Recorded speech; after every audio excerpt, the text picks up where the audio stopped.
I didn't know you were actually handicapped.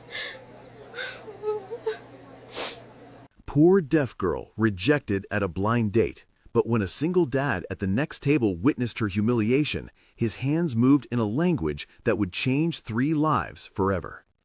She sat alone, checking her phone for the 5th time in 20 minutes, her elegant red dress now feeling like armor that couldn't protect her from what was coming. The rain hammered against the windows of the Bluebird Cafe, but nothing could drown out the sound of her heart breaking when the man across from her spoke the words that shattered her world. "I didn't know you were actually handicapped." In that moment, as tears threatened to fall, she never expected a stranger's hands to speak the words her heart desperately needed to hear.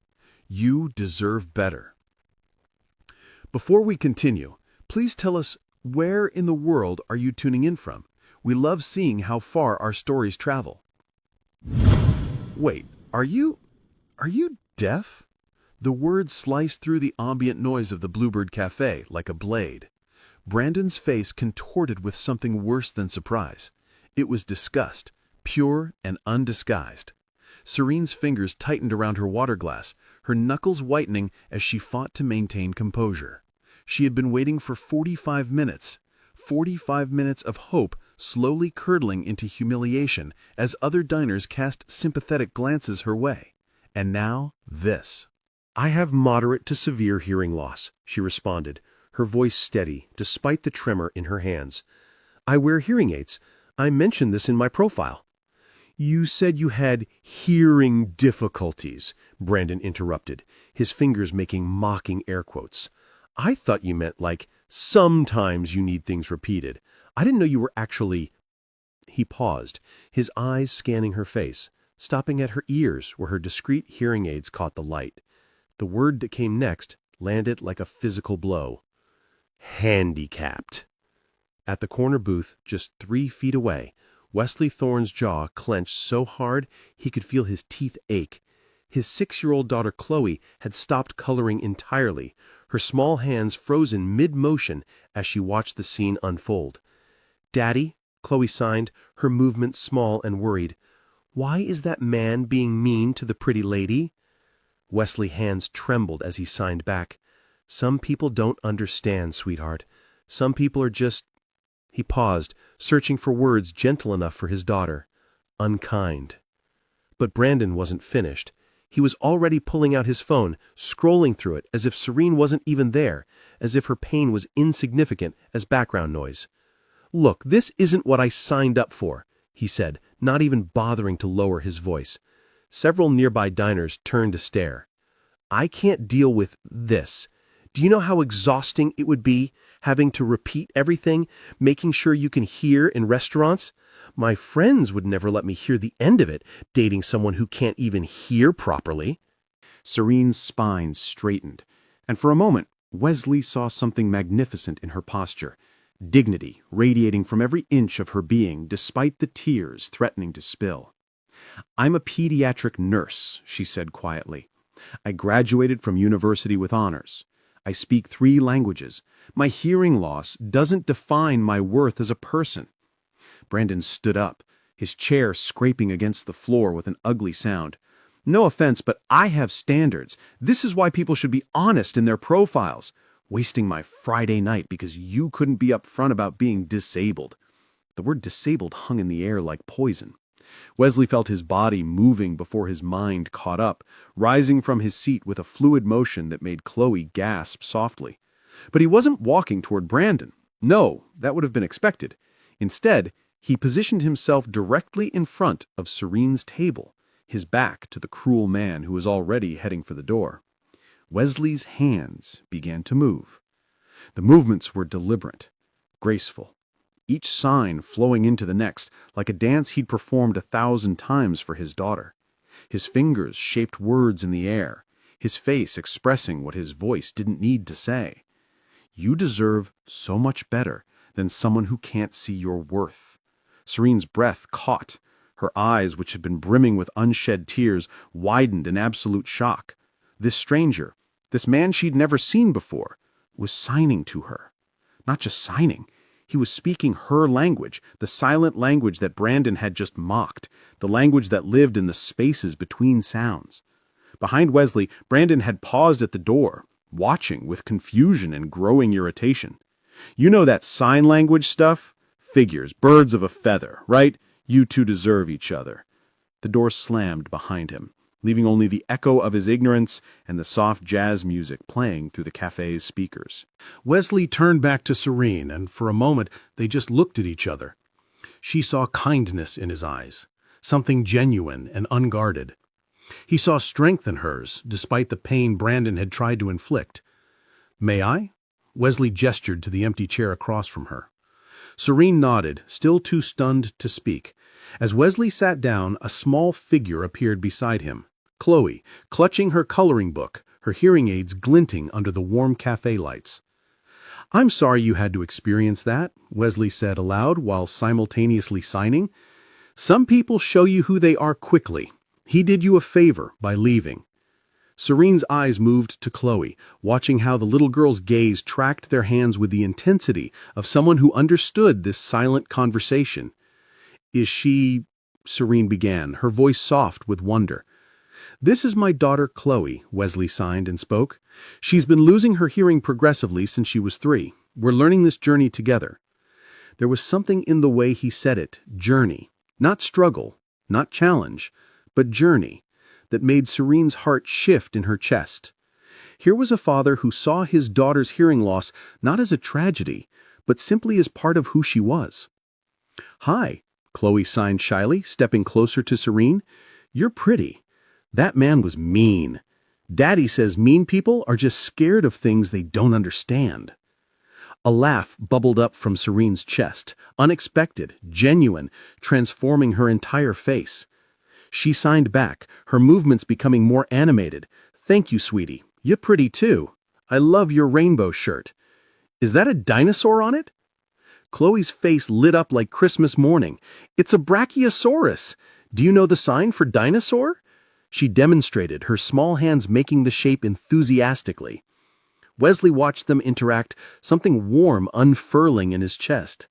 He hadn't seen Chloe connect with someone this quickly since Angela.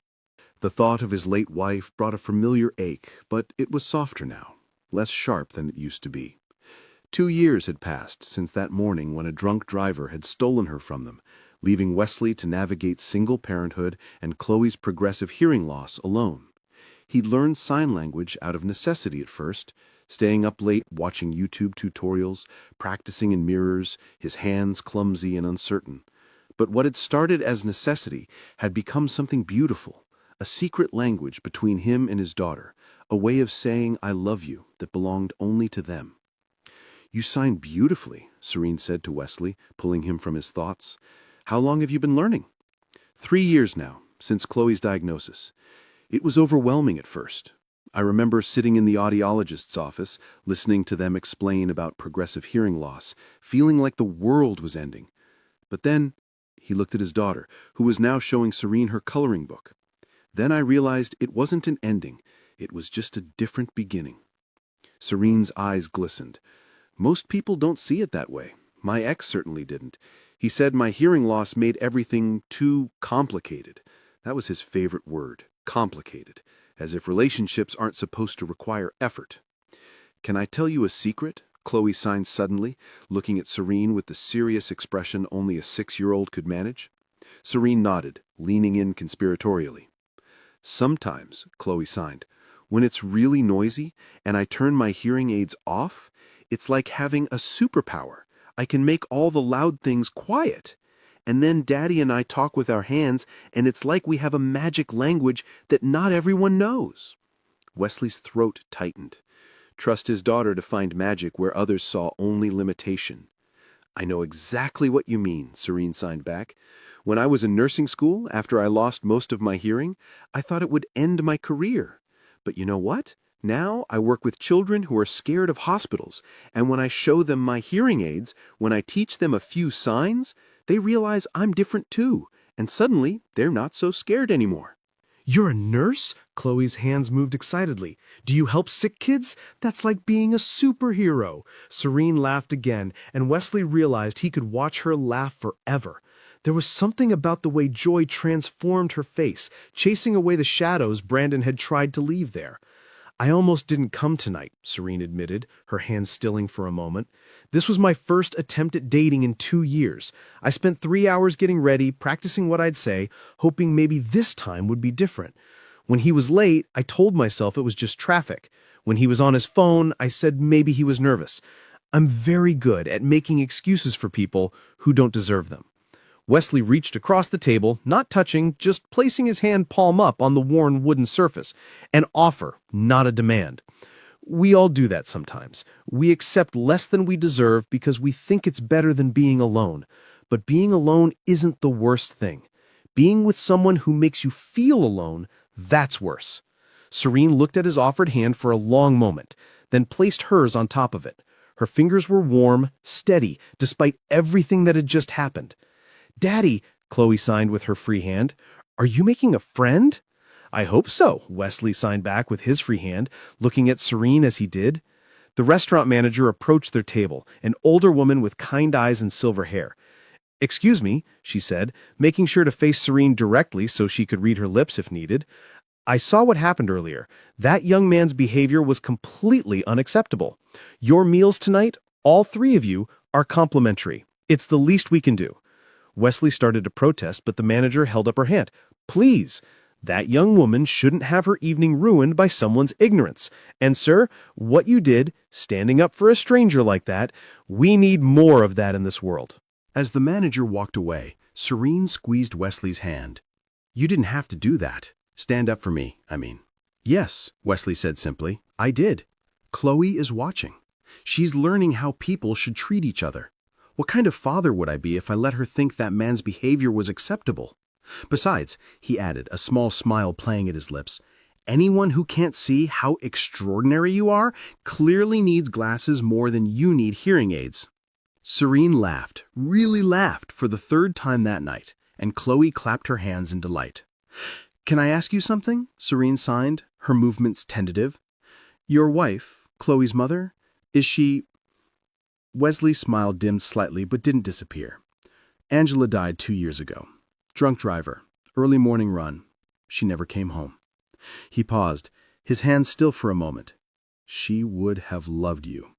She was studying to become a sign language interpreter when Chloe was diagnosed, said she wanted our daughter to know she was perfect exactly as she was. She sounds wonderful, Serene signed, her eyes soft with sympathy. She was. And she would have absolutely destroyed that man with words for what he said to you. Angela had a gift for what she called educational decimation, tearing down ignorance with surgical precision. Daddy tells stories about Mommy, Chloe interjected, having followed the conversation. She's an angel now. That's why her name was Angela. She watches us from heaven and makes sure we're okay. That's right, sweetheart. Their food arrived, Wesley and Chloe's usual orders, and the manager had taken the liberty of bringing Serene the cafe's signature pasta dish. As they ate, the conversation flowed with surprising ease. Serene taught Chloe new signs, animals, colors, foods. Wesley shared stories about Chloe's school, how she was the only deaf student but how her classmates had all started learning basic signs to talk with her. Last week, Wesley said, grinning, her entire class signed Happy Birthday to her in assembly, 22 first graders all signing in unison. Her teacher had been secretly teaching them for weeks. I may have cried, extensively. Daddy cried so much, Chloe added with 6-year-old honesty. The principal thought he was sick. Serene shared her own stories, the little boy with cochlear implants who'd been terrified of his MRI until she showed him her hearing aids and taught him the sign for brave. The teenage girl who'd attempted suicide after progressive hearing loss, who Serene had sat with for hours, showing her YouTube videos of deaf dancers, deaf doctors, deaf athletes, proving that her life wasn't over, just different. That's why I put it in my dating profile, Serene explained. My hearing loss. I wanted to be upfront, to avoid exactly what happened tonight. But I guess some people only see what they want to see. His loss, Wesley signed firmly, his complete, absolute, catastrophic loss. As the evening wore on, the cafe began to empty. Chloe had moved to sit next to Serene, showing her every page of her coloring book, explaining the story behind each picture. Serene listened, watched, with genuine interest, asking questions, making suggestions. "She doesn't usually warm up to people this quickly," Wesley signed to Serene, while Chloe was distracted by choosing the perfect crayon. "She's been shy since we lost her mom. But with you, it's like she recognizes something." "A kindred spirit," Serene signed back. "We're part of the same tribe, she and I, the Beautiful Silence tribe." Wesley had never thought of it that way, but watching his daughter and this remarkable woman communicate with such easy joy, he understood. They shared something beyond hearing loss. They shared the knowledge that different didn't mean less than. "It's getting late," Wesley finally said, noting it was past Chloe's bedtime. The little girl was starting to yawn, her signs becoming slower. "Of course." Serene started to stand. "Thank you for everything. For showing me that not everyone is like Brandon." "Wait," Wesley said, pulling out his phone. "Chloe and I have breakfast every Saturday morning, 9 o'clock, Magnolia Pancake House on Cherry Street. They have the best chocolate chip pancakes in Burlington, and it's quiet enough for easy conversation. Would you like to join us tomorrow?" Serene hesitated for a moment, and Wesley felt his heart skip. Had he overstepped? Was he moving too fast? "Please come," Chloe signed sleepily. "I want to show you my book about butterflies, and Daddy makes the worst jokes, but I bet you'll laugh anyway." "Hey," Wesley protested, but he was smiling. Serene looked between them, this father who'd stood up for her dignity without being asked, this little girl who saw her hearing aids as something to connect over rather than something to stare at, and felt something shift in her chest, something that had been closed since her last relationship ended, since she decided maybe she was meant to be alone. "I love chocolate chip pancakes," she signed to Chloe. Then to Wesley, 9 o'clock? 9 o'clock, he confirmed, trying not to smile too widely as she entered her number into his phone. As they prepared to leave, Wesley helped Chloe with her rain jacket, making sure her hearing aids were protected.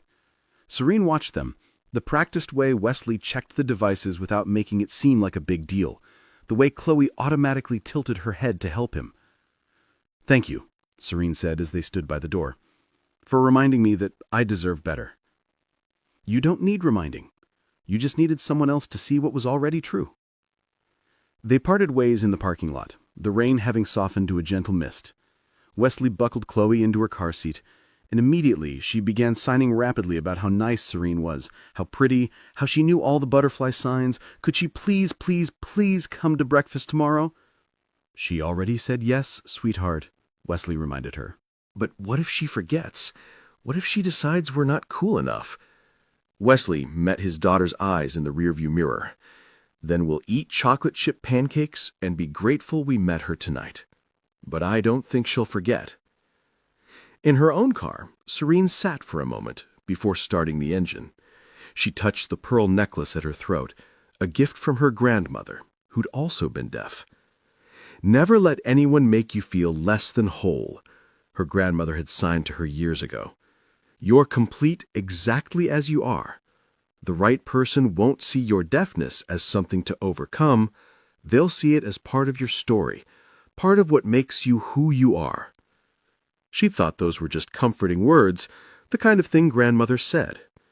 But tonight, watching Wesley's hands shape words in the air, watching him teach his daughter that her hearing loss was a journey rather than a tragedy, she finally understood what her grandmother meant. Saturday morning arrived gray and drizzly, but inside Magnolia Pancake House it was warm and bright.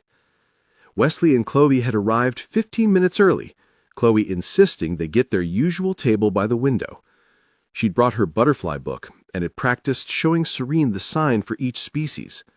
At exactly 9 o'clock, Serene walked in, shaking raindrops from her umbrella.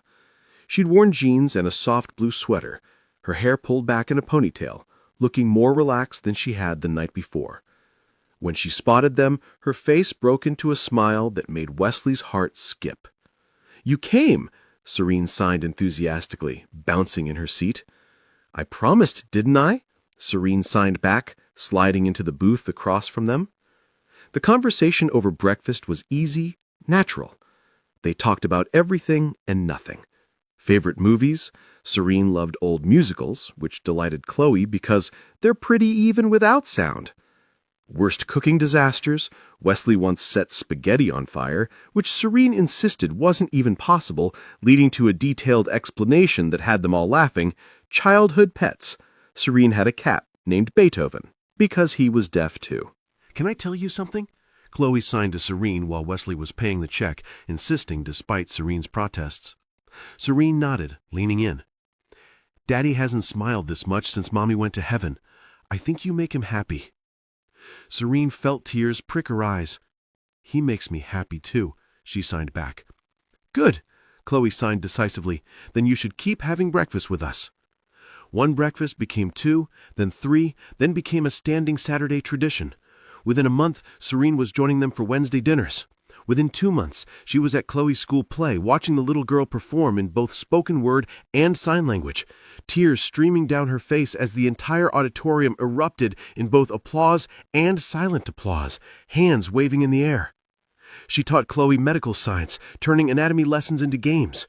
Wesley taught her construction science, which led to all 3 of them building increasingly elaborate blanket forts in Wesley's living room. They created their own signs, family signs that belonged only to them. A sign that meant Pancake Saturday, another that meant Butterfly Friend, Chloe's name for Serene, and one that meant Our Person, that Wesley used for both Serene and Chloe. 3 months after that first night, Wesley was driving Serene home from dinner when she suddenly said, "Pull over." Concerned, Wesley immediately pulled into a parking lot. "Are you okay? Did I?" She silenced him by leaning across the console and kissing him. When they pulled apart, both breathing heavily, she signed, "I love you. I've been wanting to tell you for weeks, but I was scared that I was reading too much into things, that maybe you were just being kind." Wesley cut her off with another kiss. Then, pulling back, he signed slowly, deliberately, making sure she could see every movement clearly in the dim light of the street lamp. "I love you too. Not because you need someone to stand up for you. You don't. Not because Chloe loves you, though she does, completely. I love you because you see the world the way we do. Because you've shown us that our small family isn't broken, it's just waiting for the right person to make it complete." 6 months later, on a sunny September afternoon that was nothing like that rainy night they met, Wesley proposed. He did it at the Bluebird Cafe, but Wesley had coordinated with the staff, and when he got down on one knee, the entire restaurant was full of their friends and family. He signed his proposal, his hand steady despite his racing heart. "You've taught me that love doesn't need words to be heard. Will you marry me?" Chloe stood beside him, holding a sign that read, "Say yes, I already picked my flower girl dress." Through happy tears, Serene signed back, "Yes, 1,000 times yes." Their wedding, held the following spring at Waterfront Park, was unlike any the guests had ever attended.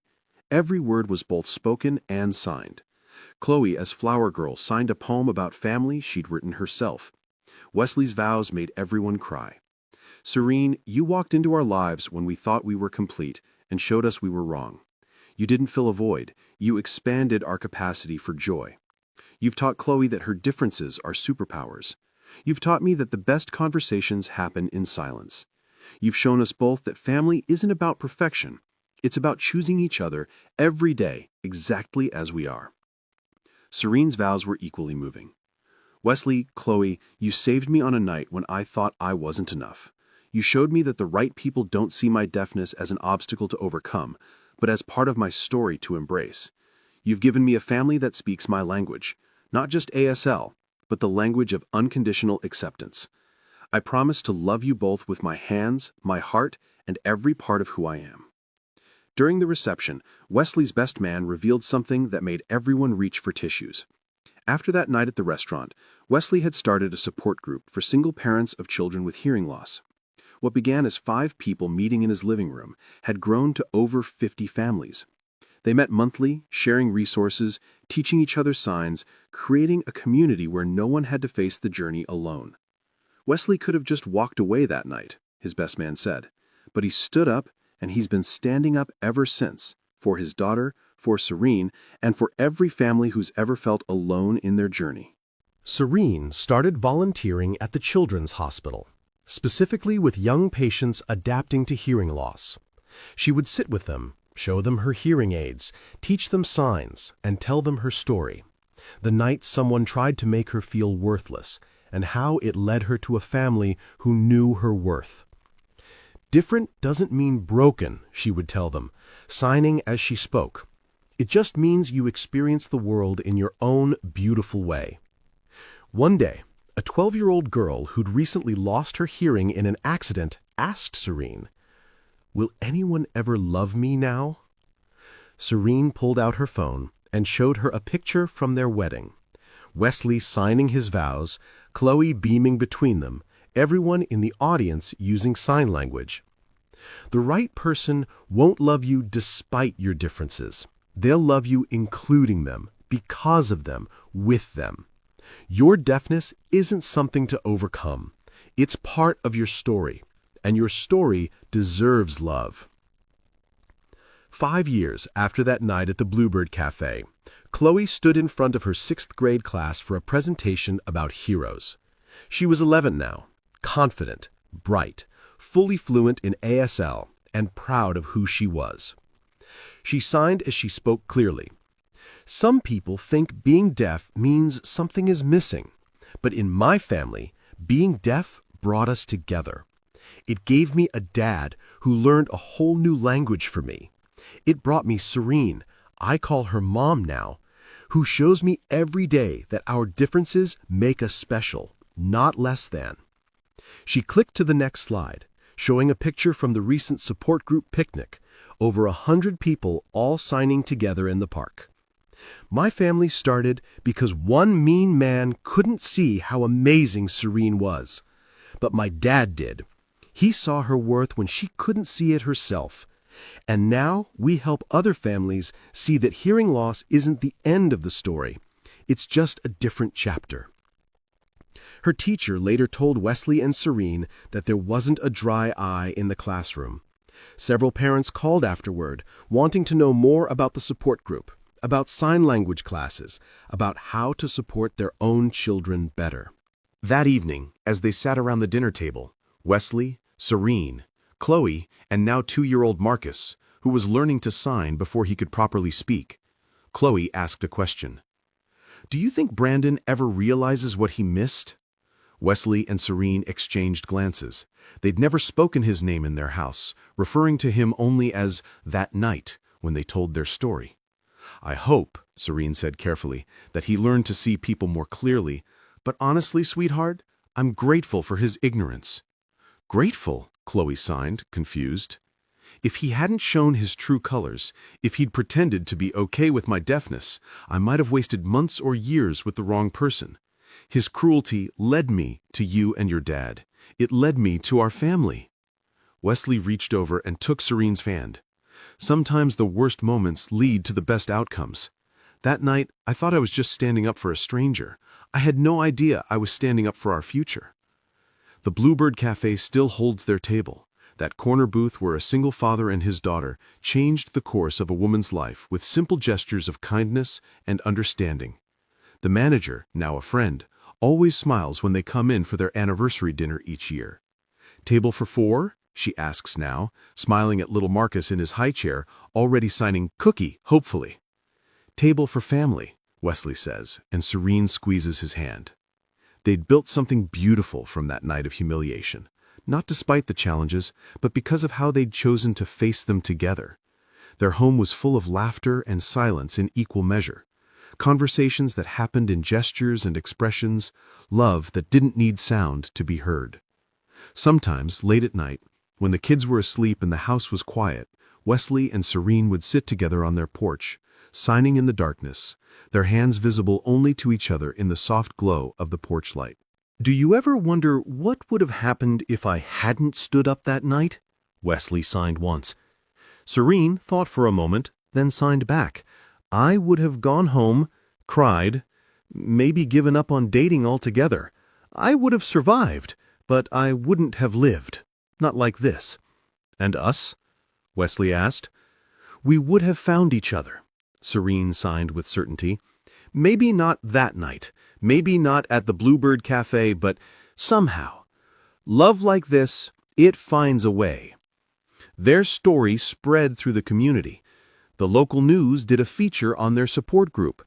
The Bluebird Cafe put up a small plaque at their table that simply read, "Where love speaks louder than words." Parents of deaf children reached out from across the country seeking advice, comfort, community. Wesley expanded his construction company, making sure all his sites were deaf-friendly, hiring several deaf contractors, proving that communication on a construction site didn't require hearing, it required understanding. Serene became the hospital's first deaf services coordinator, creating programs that made medical care accessible for all patients, regardless of hearing ability. But at the center of it all was their family, a testament to the fact that love doesn't discriminate based on ability, that the best families are built on acceptance, and that sometimes the person who sees your worth when the world doesn't becomes your whole world. One day, Chloe asked Serene to teach her a new sign. "I want to create one that means our family," she explained, "something that's just ours." Together, they created it, a combination of different, beautiful, and together. It became their family sign, the one they used to end every conversation, every good night, every goodbye. "Perfectly unique," Serene translated it once for a curious friend. "That's us," Chloe agreed, beaming. "Perfectly unique." In the end, that rainy night at the Bluebird Cafe hadn't been an ending, it had been the beginning of everything. Brandon's cruelty had inadvertently created space for something genuine to bloom. His inability to see Serene's worth had led her directly to people who saw nothing but worth in her. Wesley often thought about that moment when he stood up, when his hands moved to sign those 3 simple words, "You deserve better." He'd meant them as comfort, as basic human kindness. He had no idea he was actually signing the prologue to their love story. And Serene, who'd walked into that cafe expecting maybe a pleasant dinner and walked out with the beginning of a family, understood now what her grandmother had always known. The right people don't see your differences as flaws to overcome. They see them as part of your constellation, the unique pattern that makes you who you are. The Bluebird Cafe still serves the best coffee in Burlington. Couples still meet there for first dates. Hearts still break there sometimes, and hearts still mend. But in one corner booth, where a single father stood up for a stranger's dignity, where small hands signed "You're pretty" to a woman who'd just been called handicapped, where love proved that it needs no sound to be heard, in that booth, miracles happened. And they continue to happen every time someone chooses to see worth where others see weakness. Every time someone stands up for a stranger, every time someone signs or speaks or shows in any language, "You deserve better." Because everyone does. And sometimes, on rare and beautiful occasions, better is exactly what they find. If this story touched your heart, if it reminded you that love sees no barriers, that families come in all forms, and that the worst moments can lead to the best outcomes, please subscribe to Everbell's Stories. Share this with someone who needs to hear that they are perfectly unique, that their differences are their strengths, and that the right people will love every part of who they are. Remember, in a world where you can be anything, be the person who stands up, who signs "You deserve better," who sees worth where others don't, because that's how love stories really begin.